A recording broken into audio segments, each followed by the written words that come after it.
Smart Tamil கேட்டர்ஸ் அனைவருக்கும் வணக்கம். இந்த வீடியோல டிவிடெண்ட் மற்றும் ஸ்டாக் ஃபீல்ட் கொடுக்கக்கூடிய பங்குகளையும் முக்கியமாக காலாண்டு நிதி முடிவுகள் கொடுத்த பங்குகளை பற்றி எதிர்கால வளர்ச்சிக்கு முதலீடு நோக்கில பார்க்கக்கூடிய பங்குகளையும் இந்த வீடியோல பார்ப்போம். முதல்ல காலாண்டு முடிவுகள் அறிவித்த கம்பெனிகள் எடுத்துக்கிட்டீங்க அப்படின்னா ஹிந்துஸ்தான் சிங்கு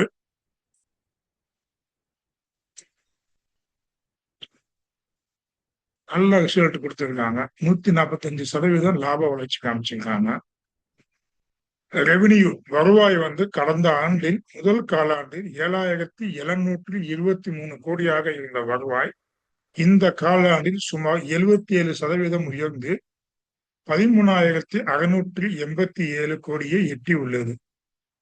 அதே நேரத்தில் செயல்பாட்டு லாப வரம்பு அதாவது ஆப்ரேட்டிங் மார்ஜின் செலவுகள் திறம்பட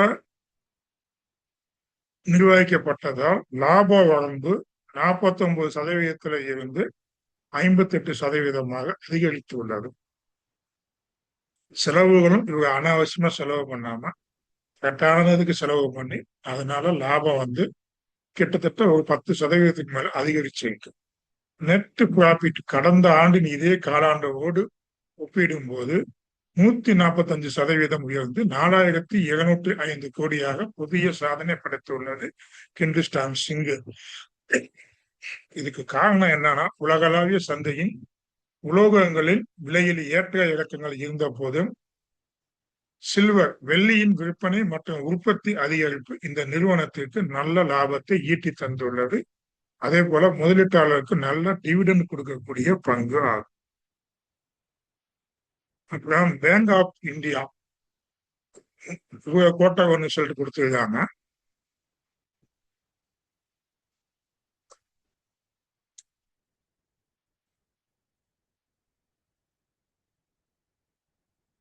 நிகர வட்டி வருவாய் இது வங்கியின் முக்கிய வருவாயான நிகர வட்டி வருவாய் கடந்த ஆண்டை காட்டிலும் 12.6% உயர்ந்து 6,608 கோடியாக அதிகரித்துள்ளது.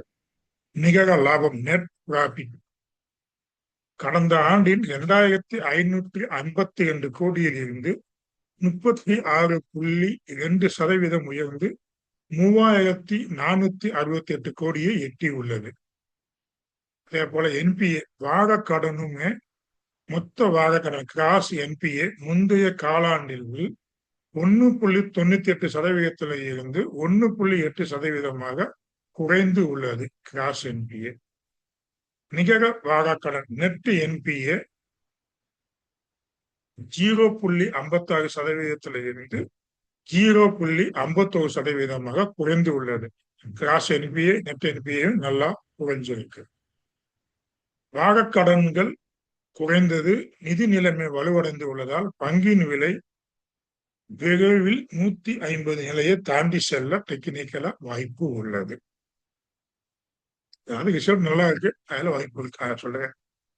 அப்புறம் அடல்ட் கெமிக்கல் துறை சார்ந்த நிறுவனம் இவங்களுமே ரெவென்யூ வருவாய் கடந்த ஆண்டில் 1,478 கோடியில இருந்து அதிகரித்து 1,848 கோடியாக உயர்ந்து உள்ளது.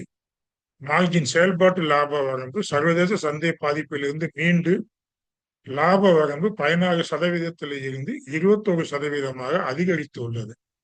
நெட் ப்ராஃபிட் முந்தைய காலாண்டில் 212 கோடியில் இருந்து உயர்ந்து இந்த காலாண்டில் 250 கோடியை தாண்டி உள்ளது. இதற்கு முக்கிய காரணம் ரஷ்யா உக்ரைன் போருக்கு பிறகு கடும் சரிவை சந்தித்த இந்திய கெமிக்கல் துறை தற்போது மீண்டும் பழையபடி வலுவான வளர்ச்சி பாதைக்கு திரும்பி வருவதை இந்த முடிவுகள் காட்டுகின்றன.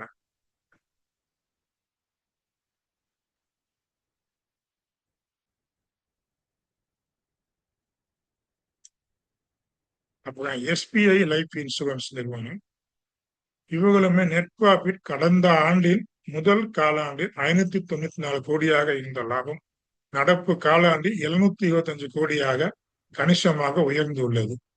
ஆயுள் காப்பீட்டு துறையில் காலாண்டுக்கு காலாண்டு வருவாயில் மாறுபாடுகள் இருந்தாலும் எஸ்பிஐ லைஃப் தொடர்ந்து தனது லாபத்தை உயர்த்தி கொண்டே வருகிறது. இதற்கு காரணம் இவங்க என்ன பண்றாங்கன்னா, ஸ்டேட் பேங்க் மூலமா அந்த ஸ்டேட் பேங்க் மட்டும் இல்லாம பல பிஎஸ்சி பேங்க், கனரா பேங்க் இது எல்லாமே அவங்க வந்து பிசினஸ்க்கு லோன் கொடுக்குறாங்களோ இல்லையோ, அந்த லோன் வாங்குறவங்கள கட்டாயப்படுத்தி அவங்க வந்து இந்த இழிப்பு பாலிசியை அதிகமா விற்கிறாங்க. இத வந்து ஆர்பிஐ வான் பண்ணி இருக்கு. வான் பண்ணாலும் கவர்மெண்ட்டும் கண்டுக்கிறது இல்லை.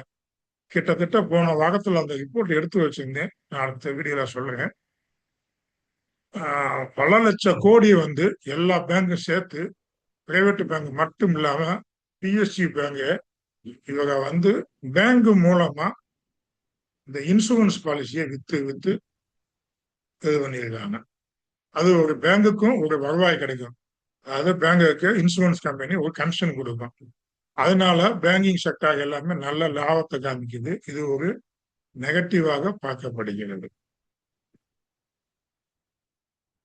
அப்ப ஃபியூச்சர்ல டேட்டா சென்டர் டெக் நிறுவனம் எல்லாம் எடுத்துக்கிட்டீங்க அப்படின்னு டேட்டா பெட்டர் நிறுவனம் வந்து நல்ல லாபத்தை கொடுத்துருக்கு.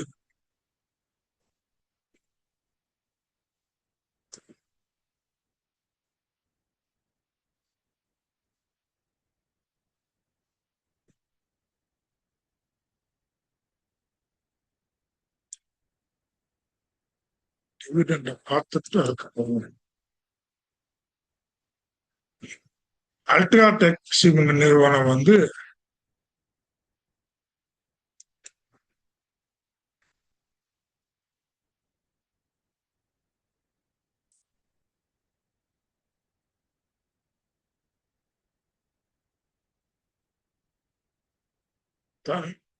தனது பங்குதாரர்களுக்கு பங்கு ஒன்றிற்கு இறுதி டிவிடெண்டாக 240 அறிவித்துள்ளது. UltraTech cement X date July 30. Dividend பெற ஜூலை 27, 28 அல்லது 29க்குள் பங்குகள் வாங்கியிருக்க வேண்டியது. இது ஒரு புளிச்சி பங்கு. அதே நேரத்தில் ஆர்இசி லிமிடெட் வந்து காலாண்டு முடிவுகள் கடந்த ஆண்டில் முதல் காலாண்டுல 14,737 கோடியாக இருந்த வருவாய் இந்த காலாண்டில் ஜூன் காலாண்டுடன் சிறிய சரிவுடன் 14,435 கோடியாக உள்ளது. நெட் ப்ராஃபிட் இயர் ஆன் இயர்ல கடந்த ஆண்டின் இதே காலாண்டுல 4,466 கோடியாக இருந்த லாபம் முறை 4,193 கோடியாக குறைந்துள்ளது. காலாண்டு ஒப்பீடு கோட்டர்ல முந்தைய காலாண்டில் குவார்டர் 4ல இந்த குவார்டர் ஒன்னோட ஒப்பிடும் போது 3,375 கோடியுடன் ஒப்பிடும் போது தற்போதைய லாபம் உயர்ந்துள்ளது. இயர் ஆன் இயர் பேசிக்கலா டவுனா இருக்கு. குவார்டர் அது லாபத்தை கொடுத்திருக்கு. ஆர்இசி நிறுவனம் பிஏபி பவர் பைனான்ஸ் கார்பரேஷன் நிறுவனத்துடன் மர்ஜாக உள்ளது. இதன் காரணமாக பெரிய திட்டங்கள் மற்றும் ஒப்பந்தங்கள் பிஎஃப்சிக்கு முன்னுரிமை அளிக்கப்பட்டு மாற்றப்படுவதால் ஆர்இசியின் வருவாய் மற்றும் லாப வரம்பில் தற்காலிக தேக்கம் காணப்படுகிறது. அதனால இந்த ஆர்இசி பிஎஸ்சி வச்சிருந்தீங்க அப்படின்னா ஒன்றும் பயப்பட தேவையில்லை. நல்ல டிவிடெண்ட் கொடுக்கக்கூடிய பங்கு, டிவிடெண்ட் ஈல்டு நல்லா இருக்கும். இந்த பங்கை நீங்க ஹோல்டு பண்ணிக்கலாம்.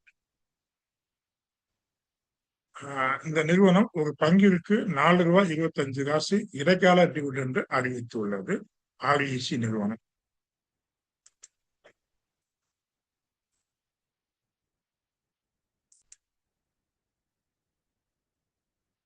இன்போசிஸ் ஒரு சில சர்வதேச புரோக்கரேஜ் நிறுவனம், உள்நாட்டு புரோக்கரேஜ் நிறுவனமும் வாங்க சொல்லி பகிர்ந்து வைக்கப்பட்ட பங்குகளை இந்த செக்மெண்ட்ல பார்ப்போம். சர்வதேச நிதி அமைப்பான ஜேபி மோர்கன் இன்போசிஸ் பங்கின் மதிப்பீட்டை ஓவர் வெயிட்டில் இருந்து நியூட்ரலாக குறைத்து புதிய இலக்கு விலையாக டார்கெட் 1050 நிர்ணயித்து உள்ளது. டெக்னிக்கலா எடுத்துக்கிட்டீங்கன்னா பங்கின் விலை 990 இருந்து 1000 புள்ளிகள் வரம்பில் ஒரு சப்போர்ட் ஜோன்ல இருக்கு.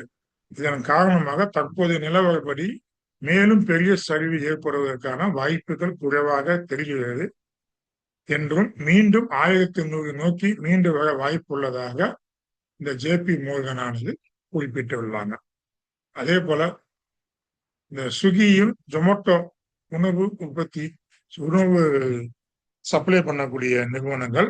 இப்போ இதற்கு போட்டியாக பிளிப்கார்ட்டும் உணவு விநியோகத்துறையில் ஃபுட் டெலிவரி செக்டர்ல புதியதாக கால் பதிக்க உள்ளதாக அறிவித்துள்ளது. இதன் தாக்கம் பிளிப்கார்ட்டின் வகையால் இத்துறையில் ஜொமேட்டோ மற்றும் ஸ்விக்கி நிறுவனங்கள் வைத்திருக்கும் சந்தை பங்கீடு குறையக்கூடும் என்ற அச்சம் எழுந்துள்ளது. கொஞ்ச நாளைக்கு அப்படிதான் இருக்கும், அதுக்கு அடுத்து பார்த்துக்குவோம். இதன் காரணமாக ஈட்டர்னல், அதாவது ஜொமேட்டோ காலாண்டு முடிவில் நல்ல லாபம் ஈட்டியிருந்த போதில் அதன் பங்கு விலை சுமார் 2.5% சரிந்து ஸ்விக்கி பங்கின் விலையும் 3 முதல் 4% வரை சரிவு சந்தித்தது. அதாவது பிளிப்கார்ட் வந்து உணவு சப்ளை செயின் பண்ண போறேன்னு சொன்னதுனால அது ஒன்றும் பெரிய விஷயமே இல்லைங்க. சரிங்களா?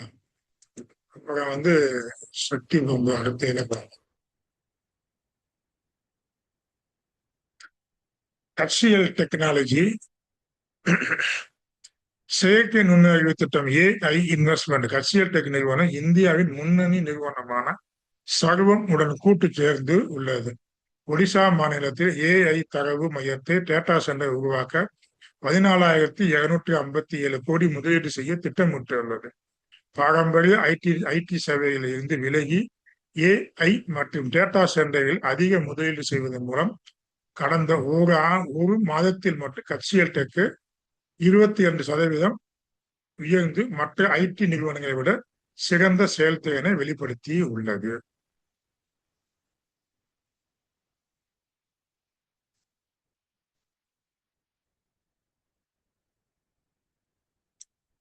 கட்சியல் நிறுவனம் எடுத்துக்கிட்டீங்க அப்படின்னா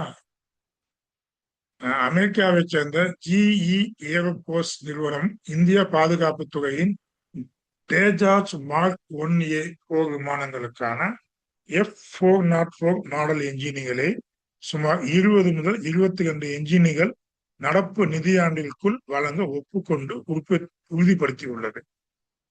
என்ஜின் விநியோகம் சீராவதன் மூலம் தேஜாஸ் போர் விமானங்களை உற்பத்தி வேகம் அடையும். இதனால் கட்சி AL பங்குகள் தொழில்நுட்ப ரீதியாக பிரேக் அவுட் அடைந்து அடுத்து 4,800 5,000 வரை உயரலாம் என்று எதிர்பார்க்கப்படுகிறது. அப்புறம் முன்னணி நிறுவனங்களுடைய டார்கெட் எடுத்துக்கிட்டீங்க அப்படின்னா டாடா ஸ்டீல் தற்போதைய விலையானது 162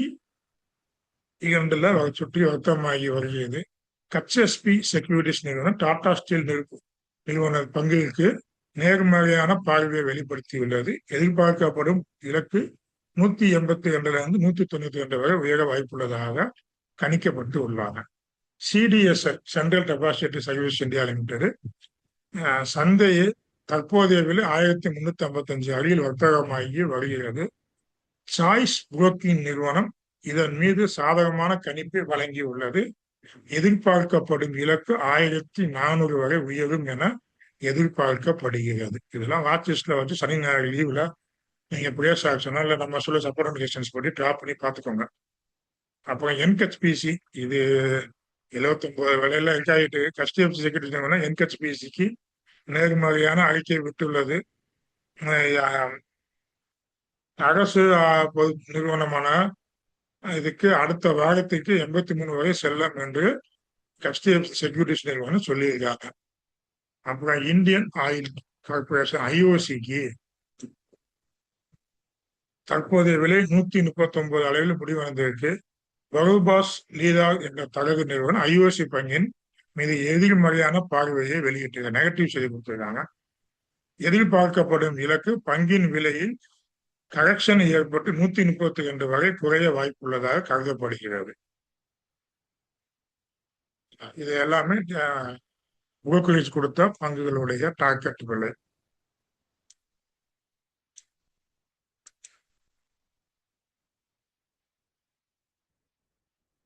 அப்புறம் சக்தி பம்பு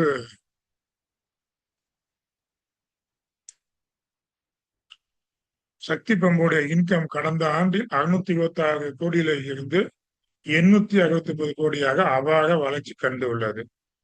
ஆண்டு ஒப்பீட்டுல சிறப்பான வளர்ச்சி இருக்கு.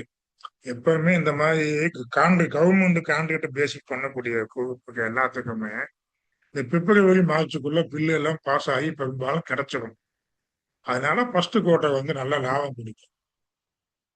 அப்ப நெட் ப்ராஃபிட் கடந்த ஆண்டின் அதே காலாண்டில் ஈட்டிய 96.83 கோடி லாபத்துடன் ஒப்பிடும்போது இம்முறை லாபம் 51.59 கோடியாக குறைந்துள்ளது.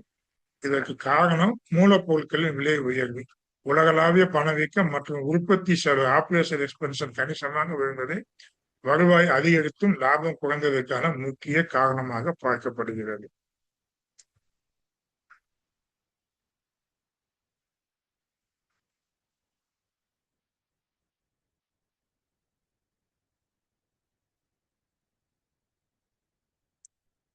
இது எல்லாமே இந்த பங்குகள் எல்லாம் உங்க வாட்ச் லிஸ்ட்ல வச்சுக்கோங்க.